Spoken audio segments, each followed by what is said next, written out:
Olá, a língua portuguesa é fascinante, mas, nossa, às vezes ela nos prega umas peças, né? Com certeza. Tem certas letras que são iguaizinhas, mas aí na hora de escrever, a história é outra. Aham. Casa com S, certeza com Z, caixa com X, cheio com CH. É uma dúvida assim super clássica que pode pegar qualquer um de nós. Pega mesmo. Então, a nossa proposta hoje é fazer uma análise bem focada em algumas dessas armadilhas da ortografia.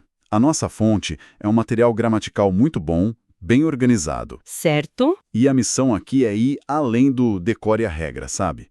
A gente quer entender a lógica por trás do uso de S ou Z, X ou CH, J ou G e, para fechar, o temido hífen. Ótimo. A ideia é transformar essas regras que parecem meio arbitrárias em ferramentas que fazem sentido.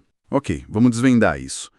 Vamos começar então pelo clássico dos clássicos, o duelo S versus Z, principalmente quando eles têm aquele som de Z. Sim. É a mesmíssima sonoridade em pesquisa e beleza. Qual que é a chave para decifrar esse código? Olha, o fascinante aqui é que raramente é aleatório. A chave, como você disse, não é uma só, é um conjunto delas.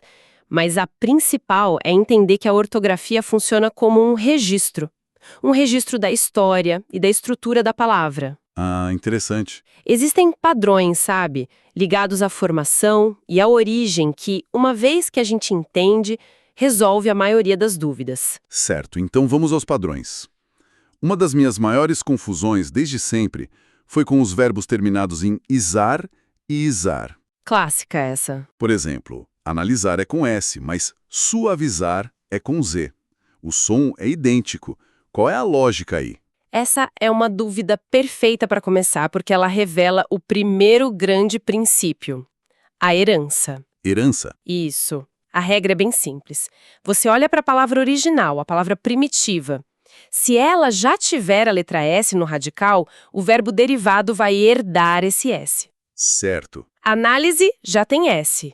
Portanto, analisar é com S. Pesquisa tem S. Logo, pesquisar é com S. Ah, agora a ficha caiu. Faz todo sentido. A letra é passada de mãe para filho, digamos assim. E no caso de suavizar? Exatamente isso. A palavra original é suave. Ela não tem S. Certo, não tem. Nesses casos, quando você cria um verbo com essa terminação, entra o Z.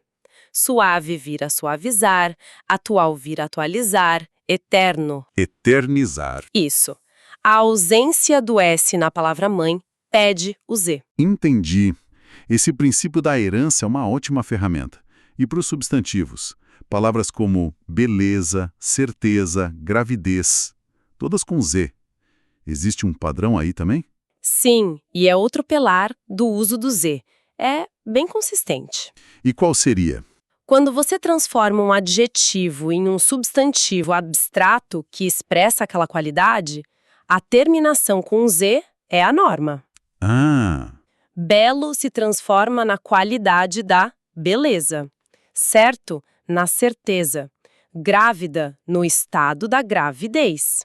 É tipo uma pequena fábrica de substantivos abstratos que usa o Z como matéria-prima, entende? perfeito. Agora, e o time do S? Quando é que ele rouba esse som de Z?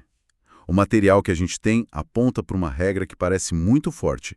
Usar S depois de ditongos. É o caso de coisa, pausa, maisena. Essa regra é confiável mesmo? É uma das mais confiáveis e fáceis de memorizar, de verdade. Se há um encontro de duas vogais na mesma sílaba, um ditongo, Ok. e logo depois vem o som Z, a probabilidade de ser a letra S é altíssima.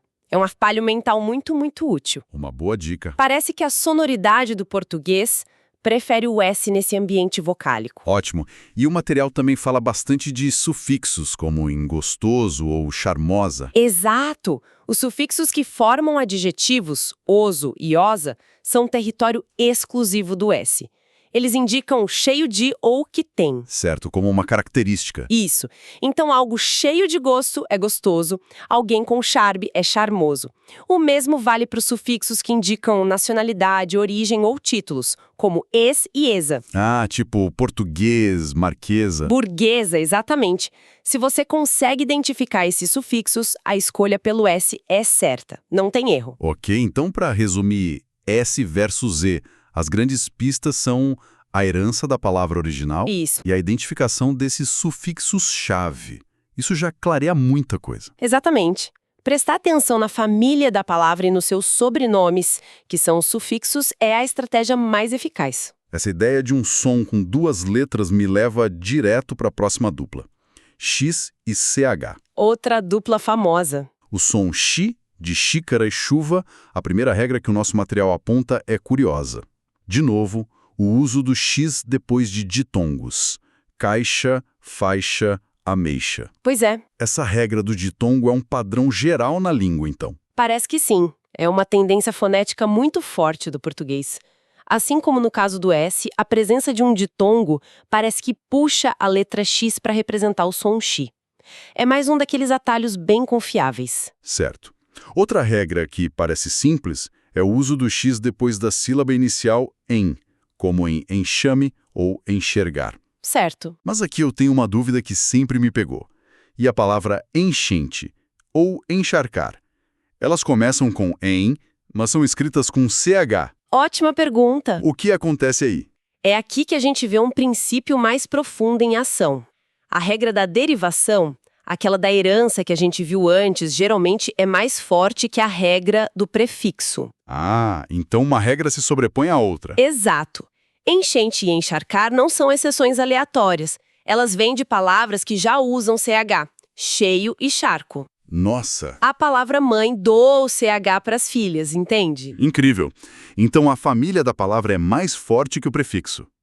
A palavra enxugar, por outro lado, não vem de nenhuma palavra com X ou X. Exato. Então a regra do em prevalece. É isso. Precisamente, essa hierarquia de regras é o que nos ajuda a decifrar os casos mais difíceis. E essa semelhança de som entre X e CH cria um fenômeno fascinante, a homonímia homófona. Que são as palavras com o mesmo som, mas Com grafia e significado diferentes. nosso material traz exemplos ótimos disso. Cheque com o X do xadrez e cheque com o CH do banco. Perfeito. O som é o mesmo, mas a escrita carrega todo o significado. Se você está num torneio, espera ouvir cheque mate. Se está pagando uma conta... Espera receber um cheque. Isso. A troca de letras aqui muda completamente o contexto. Outro exemplo é taxa com X, o imposto, contra taxa com CH, que é aquele preguinho. Sim, tentar pagar a taxa do seu carro com uma taxa definitivamente não daria certo. Certamente não. Esses exemplos mostram que a ortografia não é um detalhe, um capricho, sabe? É um pilar da clareza. Verdade. Em um texto escrito, onde a gente não tem o contexto da fala, é a letra correta que garante que a mensagem seja transmitida sem nenhuma ambiguidade. Uma letra errada pode mudar tudo. Falando em herança e origem de palavras, isso me leva à próxima batalha, que nosso material descreve como uma batalha cultural. J versus G. Ah, essa é ótima. Quando eles têm o som de G, como em jiboia e gente. Ouvi dizer que a história do Brasil está escrita nessa regra. É verdade isso? É a mais pura verdade. A regra de ouro para o uso do J está diretamente ligada às raízes da nossa cultura. Como assim? Usa-se J em palavras de origem tupi, africana ou árabe. Foram as línguas que formaram o português brasileiro. Puxa, que legal. E o material dá exemplos ótimos. Do tupi, a gente tem jiboia, genipapo, pajé. Isso. E de origem africana, giló, acarajé. Exatamente. O fascinante aqui é pensar por que isso aconteceu. Quando os colonizadores portugueses encontraram palavras e sons que não existiam na língua deles, eles precisaram transcrever. Foneticamente. Isso, foneticamente. E o J foi a letra escolhida para representar muitos desses sons indígenas e africanos. Então, cada palavra dessas é um pequeno registro histórico da formação do nosso léxico. Que perspectiva interessante. E além dessa regra de origem, tem alguma pista na estrutura da palavra? Tem sim duas bem claras. A primeira é para os verbos terminados em jar ou gear, como arranjar ou viajar. Essas terminações são sempre com J. Ok, jar e gear. E a segunda é a regra da herança, que a gente já viu. Palavras derivadas de outras com J mantêm a letra. Loja nos dá lojista e lojinha. Laranja, Laranjeira e laranjal. a família mantém o J. Certo. Agora, o G, ele aparece com esse som antes de E e I, como em gesto e girafa. Isso. Mas a grande confusão, a que pega todo mundo, é viagem com G e viagem com J. Me ajuda a nunca mais errar isso. Essa é a clássica. Mas a solução é bem lógica e se conecta a uma regra forte do G. Ele é usado em substantivos terminados em agem, igen e ugem. Ah, Pense em garagem, coragem, origem, ferrugem. São nomes, são substantivos. certo. Viagem com G é o substantivo, é o nome da coisa. A viagem foi ótima. Ah, e viagem com o J. Viagem com J é o verbo, vem do infinitivo viajar, que, como a gente viu, termina em jar e por isso usa J. Então, viagem é a ação, a conjugação do verbo no subjuntivo. Espero que eles viajem em segurança. Brilhante. Então a chave é identificar se a palavra é o nome da coisa, que seria o substantivo com o G, ou a ação, o verbo com o J. Exatamente essa a distinção. Isso resolve uma dúvida de uma vida inteira. Se você conseguir identificar a classe da palavra, a dúvida desaparece. Perfeito. Agora, chegamos ao grande final. Confesso que o hífen é o meu calcanhar de Aquiles. De muita gente. Especialmente depois do acordo ortográfico. Parece que tudo ficou mais complicado. Parece um bicho de 7 cabeças. Ele assusta, mas a lógica geral do hífen é, na verdade, muito sensata. Ele existe para evitar problemas de leitura e de pronúncia.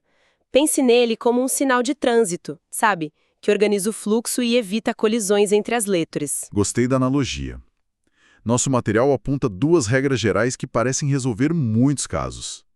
A primeira, se o segundo elemento começa com H, super-homem, pré-história. Essa é uma regra sagrada. O H no início de palavras em português é mudo, mas ele tem um valor etimológico forte. Se a gente juntasse super com homem, teríamos super-homem, o que alteraria completamente a pronúncia. Verdade. O hífen protege o H e a integridade da palavra. A outra regra geral é quando as letras se repetem. A última do prefixo é igual à primeira da palavra seguinte. Micro-ondas, anti-inflamatório. Certo. Mas aqui eu me confundo, porque micro-ondas tem hífen, mas micro-organismo é tudo junto. Ótima pergunta. Ela mostra a sutileza das regras. A regra é: vogais iguais se separam com hífen. Por isso, micro-ondas, com O mais O, tem hífen. Ok, vogais iguais... Mas se a vogal do prefixo for diferente da vogal seguinte, junta tudo. É o caso de autoescola, O mais E. Certo. E se a segunda palavra começar com R ou S, como em micro-organismo, aí você junta tudo e dobra a consoante para manter o som forte. Micro mais organismo não se encaixa na regra das letras iguais, então a regra é outra. Ah, então não é só letras iguais, é vogais iguais. E a regra do R e S é um caso à parte. Isso já ajuda a organizar o pensamento. E quanto aos prefixos como pós, pré e pró? Ah, sim. Eles parecem sempre pedir hífen. Sim, quando esses prefixos são tônicos, ou seja, tem uma pronúncia forte, acentuada, eles funcionam quase como palavras independentes e exigem o hífen.